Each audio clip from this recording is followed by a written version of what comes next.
Hello, नमस्ते, राधे कृष्णा, हर हर शंभू, जय हो शिव शक्ति। तो आपके लिए एक और रीडिंग आ चुकी है जिसका आज का टॉपिक रहने वाला है किसको हो रही है सबसे ज़्यादा परेशानी आपके बदलाव से। तो क्या बदलाव आपके नेचर में ऐसे आए हैं जिनकी वजह से परेशानियां हो रही हैं और किसको हो रही हैं, यही सब देखेंगे टैरो कार्ड के माध्यम से।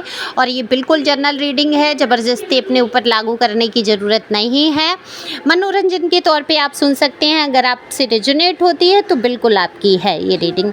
तो चलते हैं रीडिंग पे बिना देरी के। पहली बार आए हैं सब्सक्राइब करिए, एनर्जी सेंड करिए, कमेंट्स करके बताएं ज़रूर कि ये रीडिंग आपको कैसी लगी। और एक लाइक तो बनता ही बनता है, शेयर कर सकते हैं, हो सकता है किसी के काम आए।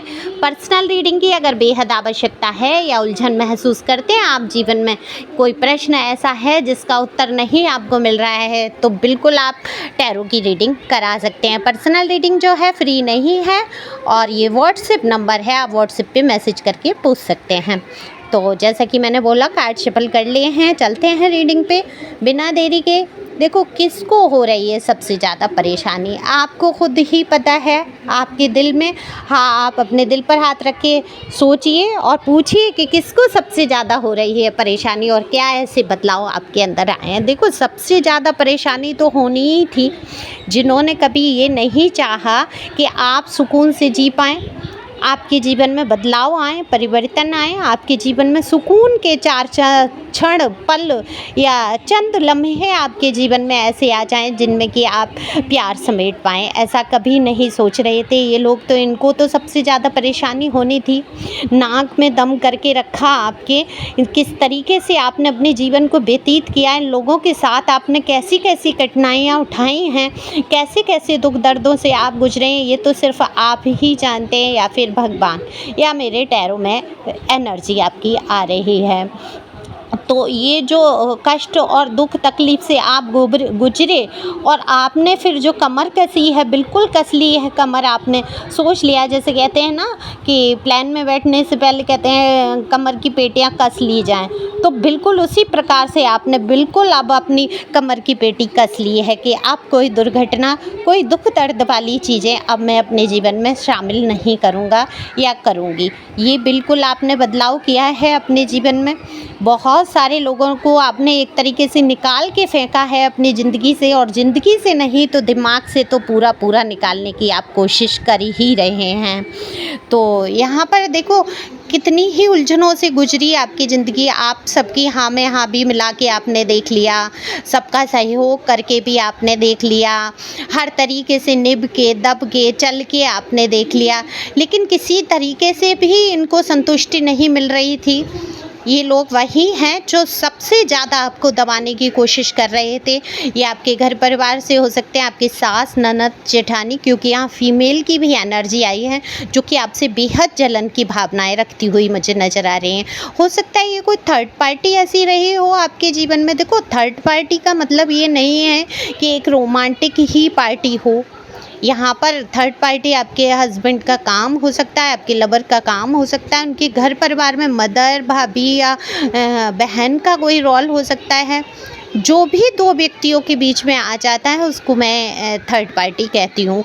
तो यहाँ पर थर्ड पार्टी तो रही आपके रिलेशन में। आपके जो पार्टनर हैं उनको बहुत भड़काना, कान भरना, उनसे आपके साथ गलत व्यवहार बर्ताव कराना और ख़ुद को एक सेफ सुरक्षित जोन में रखना कि जैसे कि ये तो बहुत भोले हैं, इन पे तो कोई बुराई आती ही नहीं है, ये तो कुछ ऐसा बुरा करना नहीं चाहते हैं। आपके मुंह पे कुछ बोल रहे हैं, लेकिन अगर बात आ गई और सच्चाई जहां साबित करने की बात आई तो बिल्कुल ये बिना सोचे कि आप क्या सोचेंगे इनके लिए बात बदल रहे हैं।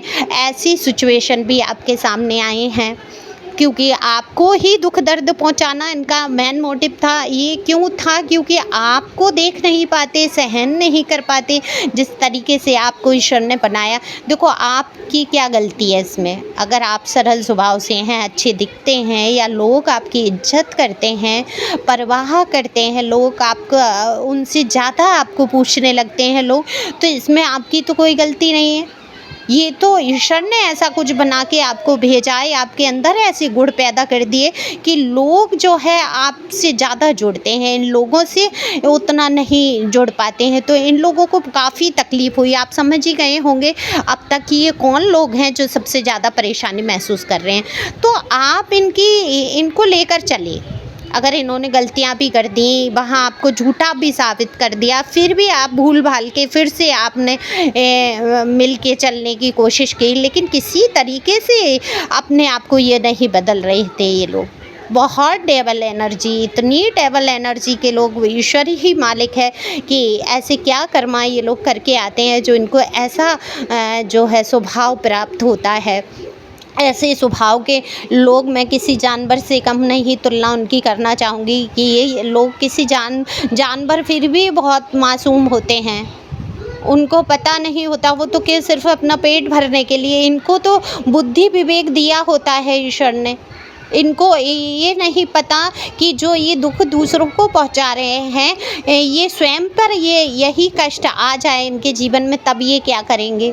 तो यहाँ पर कुछ ऐसी फीमेल ही मैं कहूँगी नहीं समझ पाई हैं कि ये जो दुख में आपको पहुँचा रहे हैं, जिस परिस्थिति से आपको गुजरने पर मजबूर होना पड़ रहा है या होना पड़ा, अगर यही परिस्थितियाँ इनके जीवन में आकर खड़ी हो जाएंगी तो आपने तो संभाल लिया, क्योंकि आपको तो ईश्वर ने थामा और आपने संभाल लिया वो चीज़ें। क्या ये सिचुएशन ये संभाल पाएंगे? नहीं, ये बिल्कुल एक दिन, एक क्षण, एक पल वो उस परिस्थिति में नहीं काट पाएंगे। तो ये बिना सोचे और बड़ा ही परेशान होते हैं। आपकी जो कंडीशन इन्होंने सोची थी कि आप रोएंगे, बिलखेंगे, आप लोगों के आगे हाथ फैलाएंगे, आप घर के नहीं रहेंगे, घाट के नहीं रहेंगे, किसी तरीके से आपकी वैल्यू नहीं रह जाएगी, समाज में इज्जत भी चली जाएगी, लेकिन हुआ उसके विपरीत। आपने ख़ुद को स्ट्रॉन्ग बनाया, मजबूत बनाया। आपने ये देखने की बजाय कि क्या हमारे साथ हो गया, आपने ये सोचा कि अब हमें क्या करना है, और यही सोच सबसे बेहतरीन होती है। मैं हमेशा कहती हूँ, देखो अगर कोई परिस्थिति आपके ऊपर आती है या आप चल रहे हैं उस परिस्थिति में, आपको रास्ता नहीं मिल रहा है, तो सबसे बड़ी बात ये होती है घबराएं नहीं। वहाँ पर घबराना नहीं होता है। विपरीत परिस्थितियाँ आई, मेरे ईश्वर ने मुझे ये दिया है कि मैं जानूँ अपनी क्षमताओं को और समझूँ कि ये विपरीत ये आज परिस्थिति आई है, तो इसमें मुझे अपनी क्षमता को समझने का मौका दिया है मेरे ईश्वर ने। और प्रभु, ये मौके का मैं भरपूर फ़ायदा उठाऊँगी, आप बस मेरे साथ रहना। ऐसी प्रार्थना करते हुए आप बिल्कुल उस मौके का फ़ायदा उठाएं और देखें कि आपके जीवन में क्या बदलाव आता है। और बदला है आपने लोगों ने। और ये सोच जिसके अंदर आ जाती है कि जो हो गया या हो रहा है वो तो होना ही है या हो ही गया, अब ये सोचना है पिछला ना सोचते हुए कि आगे मुझे क्या करना है। तो जो ये सोच लेता है कि अब इस परिस्थिति से निकलने के लिए मुझे आगे क्या करना है, वही समस्याओं से पार उभर जाता है। और बिल्कुल आप में से कितने ही लोग हैं जिनकी सोच ऐसी बनी, जिन्होंने समस्याओं को देखा, ज़रूर आई, ज़रूर उनके जीवन में एक पल को कहीं ना कहीं अंधकार में खोने जैसी पोजीशन में आप रहे, लेकिन अब आपकी सोच जो है बिल्कुल बदल चुकी है और आपने बदल लिया है खुद को, और ये सोचते हुए कि जो बीत गया सो बीत गया, आगे की सुध ले। तो अब मुझे आगे का देखना है कि मुझे आगे क्या करना चाहिए। मुझे इन मूर्खों पर ध्यान नहीं देना है जिन्होंने ज़िंदगी में सिर्फ कष्ट के सिवा मुझे कुछ दिया ही नहीं। तो बिल्कुल आपको कष्ट के सिवा कुछ नहीं दिया इन लोगों ने, तो इनको हो रही है अब बड़ी परेशानी, क्योंकि अब इनके सारे बार जो हैं खाली जा रहे हैं। ये चाहते थे जितना आपको गिराना उतना ही आपका नाम और ऊंचा होता जा रहा है। इनका नाम अब मिट्टी में मिलता जा रहा है। बिल्कुल इनकी असलियतें सामने आ रही हैं लोगों की। देखो, बकरी की माँ कब तक खैर मनाएगी, बुरे लोग कब तक अपने आप को अच्छा साबित करते रहेंगे। सच को तो सामने आना पड़ता है। देखो, सच के लिए देर ज़रूर लगती है, सच के सामने कठिनाइयाँ ज़रूर होती हैं, लेकिन सच का जो मार्ग होता है वो आपको अंतर में जो सुकून, जो अंदरूनी सुकून जो अंतरात्मा का होता है, वो आपको प्रदान करता है और कहीं ना कहीं आपकी ही विजय होती है। तो आप हैं सच के रास्ते पे और इसी रास्ते पे आपको बढ़ना चाहिए। बिल्कुल मैं ये कहूँगी, बिल्कुल घबरा कर या किसी की बातों में आकर या कहीं से भी ये दिमाग में लाकर कि अच्छा करो चाहे सच बोलो और कठिनाई आती है। देखो कई बार मेरे से ही बोला गया कि तुम्हें सच बोल के मिला क्या। तो मैं ये कहूँगी उन लोगों से कि मुझे सच बोल के कुछ मिला हो ना मिला हो, मुझे परम शांति मिली। आज मेरे मन में, आज मेरे जीवन में परम शांति का अनुभव मैं करती हूँ।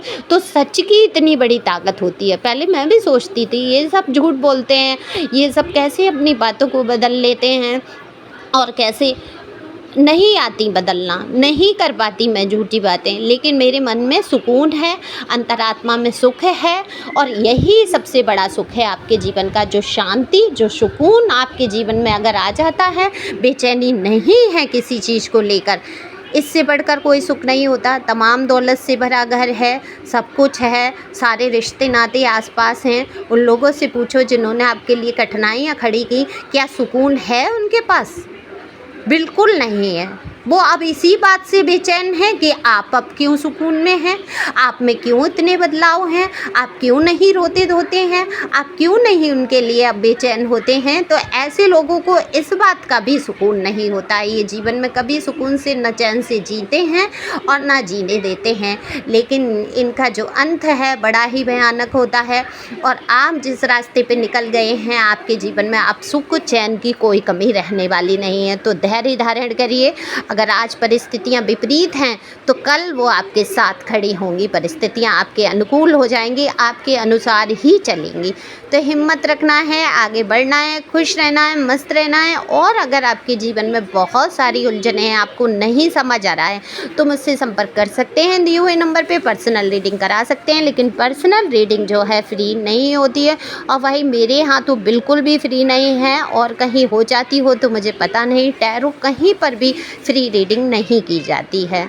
Okay, thank you for watching my channel. Thank you angel, thank you God, thank you प्यारे व्यूअर्स।